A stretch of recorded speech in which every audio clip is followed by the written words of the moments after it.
Students, मैं doctor Sangeeta Mathur, associate professor political science, LBS college Kotputli. आज BA part 3 के students आप लोगों को मैकियावेली पढ़ाऊंगी और मैकियावेली में भी हम ये देखना चाहेंगे कि मैकियावेली ने धर्म और नैतिकता का जो पृथक्करण है राजनीति से, उसको किस तरीके से हमारे सामने रखा है। आप सबको मालूम है कि मैकियावेली के संदर्भ में हम पूर्व में एक वीडियो बना चुके हैं। उसमें हमने मैकियावेली के अनुसार मानव स्वभाव क्या है उसकी बात की है। यहाँ पर हम देखेंगे कि मैकियावेली ने राजनीति का धर्म और नैतिकता से पृथक्करण कैसे किया है। राजनीति शास्त्र में सबसे पहले और स्पष्ट रूप से राजनीति से धर्म और नैतिकता को पृथक करने वाले सिद्धांत को प्रतिपादित करने का श्रेय मैकियावेली को है। मैकियावेली से पहले यद्यपि यूनानी तथा मध्य युग के राजनीतिक विचारकों की विचारधाराएं नैतिकता तथा धर्म के सिद्धांतों पर आधारित थी। प्लेटो राजनीति शास्त्र को नैतिक शास्त्र का ही एक अंग मानता था और अरस्तु भी राज्य को नीति शास्त्र के लक्ष्यों को प्राप्त करने का एक साधन मानता था। यद्यपि राज सिद्धांत के धर्मनिरपेक्ष विचारों में मार्सिलियो मैकियावेली के विचारों के निकट है, क्योंकि उसने राजनीति के क्षेत्र में सर्वप्रथम धर्मनिरपेक्ष विचारधारा का प्रतिपादन किया था, किंतु वह धर्म को राज्य से अलग न करने के कारण मैकियावेली की सीमा तक नहीं पहुंच सका। अन्य मध्ययुगीन विचारकों ने भी किसी न किसी रूप में धर्म व राजनीति को संयुक्त माना है। अतः इन्हें सबसे पहले पूर्णतः सुविचारित आधार पर पृथक करने वाला कौन है? Only Machiavelli. मैकियावेली की नैतिकता संबंधी धारणा दोहरे मानकों को स्वीकार करती है। एक मानक है राजा के लिए और दूसरा मानक है प्रजा के लिए। मैकियावेली राजा के संदर्भ में क्या अपने विचार रखता है, उनको हम इस तरीके से देख सकते हैं। मैकियावेली ईसाइयत के उन सब सिद्धांतों को अस्वीकार करता है जो शासक को नम्रता, विनीतता आदि का पाठ पढ़ाते हैं। वह अपने प्रिंस राजा को किसी भी प्रकार की नैतिक सीमाओं में नहीं बांधता। मैकियावेली के अनुसार राज्य के उद्देश्यों को प्राप्त करने, उसे एकीकृत व शक्तिशाली बनाने के लिए राजा द्वारा आवश्यकता अनुसार सभी प्रकार के अर्थात नैतिक, अनैतिक, अच्छे, बुरे, वैध, अवैध साधन अपनाए जा सकते हैं। मैकियावेली प्रिंस को छल कपट, जालसाजी, धोखाधड़ी, विश्वासघात, हिंसा, दमन सभी प्रकार के अनैतिक साधनों के प्रयोग की आज्ञा देता है। मैकियावेली की धारणा है कि राज्य की सुरक्षा और कल्याण के मार्ग में नैतिक विचारों को बाधित नहीं होने दिया जाना चाहिए। मैकियावेली लिखता है कि राजा को राज्य की सुरक्षा की चिंता रहनी चाहिए।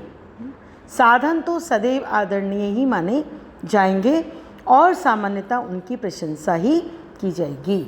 यानी अगर हम किसी उद्देश्य को प्राप्त कर लेते हैं तो उनके साधनों की कहीं पर भी कोई चर्चा नहीं होती है, केवल उद्देश्य को ही देखा जाता है।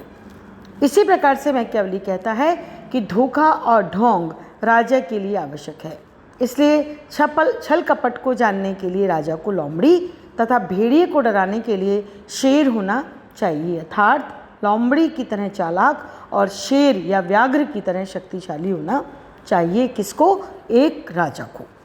प्रजा के लिए मैकियावेली क्या कहता है, इसको हम स्पष्ट करेंगे। दूसरे मानक में मैकियावेली ने नैतिकता को राजनीति से बिल्कुल अलग कर दिया। राजनीति का विषय राज्य है और व्यक्ति का विषय नैतिकता और सदाचार है।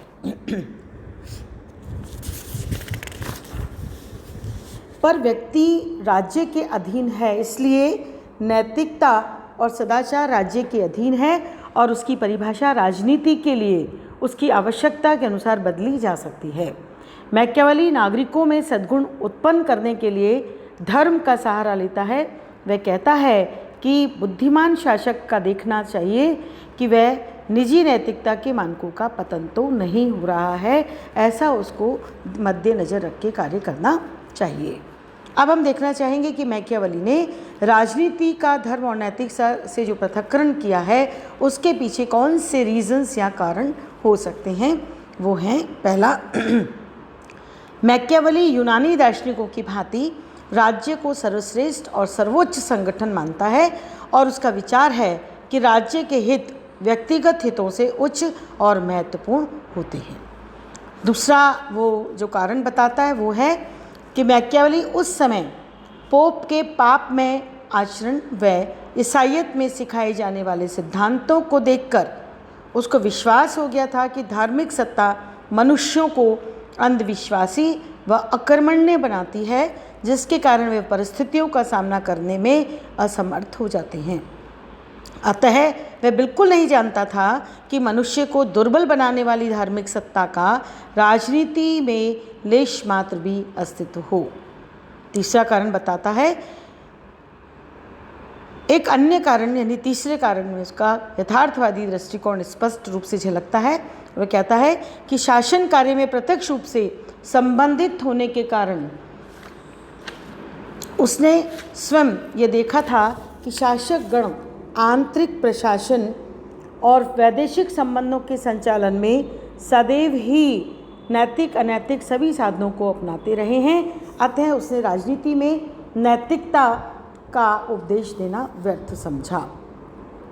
चौथा कारण हम ले सकते हैं कि मैकियावेली द्वारा शक्ति को असाधारण महत्व दिया गया, अतः शक्ति प्राप्त करने के लिए उसने किसी भी उपाय के प्रयोग को उचित बताया। उसके इस दृष्टिकोण के कारण धार्मिक व नैतिक प्रभाव से पूर्णतः मुक्त राजनीति का जन्म हुआ। इसके अतिरिक्त, इन कारणों के अतिरिक्त सीजर बोर्जिया के संपर्क में रहकर मैकियावेली ने यह भी सीखा कि निरंकुश शासक ने ऐसे साधनों से जिन्हें पूर्ण रूपेण नैतिक नहीं कहा जा सकता, इसलिए इटली के एक बड़े भाग में समृद्ध नहीं शक्तिशाली शासन की स्थापना की। साथ ही मैकियावेली ने कई वर्षों तक कूटनीतिक कार्य किया था। उससे प्राप्त अनुभव द्वारा उसे दृढ़ विश्वास हो गया था कि मनुष्य की स्वार्थी और आक्रमणकारी प्रवृत्तियों पर नैतिकता व धार्मिकता से विजय नहीं पाई जा सकती है। इतना देखने के पश्चात हम ये भी देखना चाहेंगे कि जो मैकियावेली ने धर्म और नैतिकता को राजनीति से जो पृथक किया है उसको हम किस रूप से उसमें कमियां देख सकते हैं और कैसे हम उसका मूल्यांकन कर सकते हैं। आलोचकों के अनुसार मैकियावेली ने अपने राजनीतिक दर्शन में धर्म और नीति की घोर उपेक्षा की है। इटली की तत्कालीन परिस्थितियों में उसकी दृष्टि इतनी सीमित और मर्यादित हो चुकी है कि वह मानव समाज में इनका सही महत्व आंकने में सर्वथा असमर्थ रहा। इस संबंध में सेबाइन ने लिखा है कि यह निश्चित है कि 16वीं सदी के प्रारंभ में मैकियावेली ने यूरोपीय विचारधारा का बिल्कुल गलत रूप से चित्रित किया है। मैकियावेली द्वारा 2 पुस्तकें लिखी जाने के 10 वर्ष के अंदर ही प्रोटेस्टेंट धार्मिक सुधार आंदोलन के कारण राजनीति और राजनीतिक चिंतन मध्ययुगीन की अपेक्षा धर्म से अधिक संबद्ध हो गया। डॉक्टर मूरे के शब्दों में अगर हम देखना चाहें तो उनका कहना है कि मैकियावेली स्पष्टदर्शी थे पर दूरदर्शी नहीं थे। उन्होंने चालाकी को राजनीति की कला मान लेने की भूल की। फिर भी मैकियावेली पे यह आरोप नहीं लगाया जाना चाहिए कि उसने राजनीति का धर्म और नैतिकता से संबंध विच्छेद कर उसे भ्रष्ट कर दिया। डनिंग ने ठीक लिखा है कि वह अनैतिक नहीं नैतिकता विरोधी था और अधार्मिक नहीं धर्मनिरपेक्ष था। इसी तरीके से हम फ्रेडरिक पोलक के विचारों को भी देख सकते हैं। उसने अपने विचारों को वैज्ञानिक तटस्थता की संज्ञा दी है। वस्तुतः उसने धर्मनिरपेक्ष राजनीति की नींव डाली है। यानी ये बात फ्रेडरिक पोलक ने मैकियावेली के लिए की है। मैक्सी के शब्दों में भी हम देखना चाहें तो उसका भी कहना है कि राजनीति का नैतिकता से विच्छेद मैकियावेली की राजनीति विज्ञान के प्रति एक अत्यंत मूल्यवान सेवा थी। इस प्रकार हम इस बात को स्पष्टतः समझ सकते हैं कि मैकियावेली ही एक ऐसा प्रमुख राजनीतिक विचारक रहा है जिसने धर्म और नैतिकता को राजनीति से पृथक करने का पूर्णतः प्रयास किया है। अब हम नेक्स्ट वीडियो में नेक्स्ट जो टॉपिक है उसको देखना चाहेंगे। Thank you.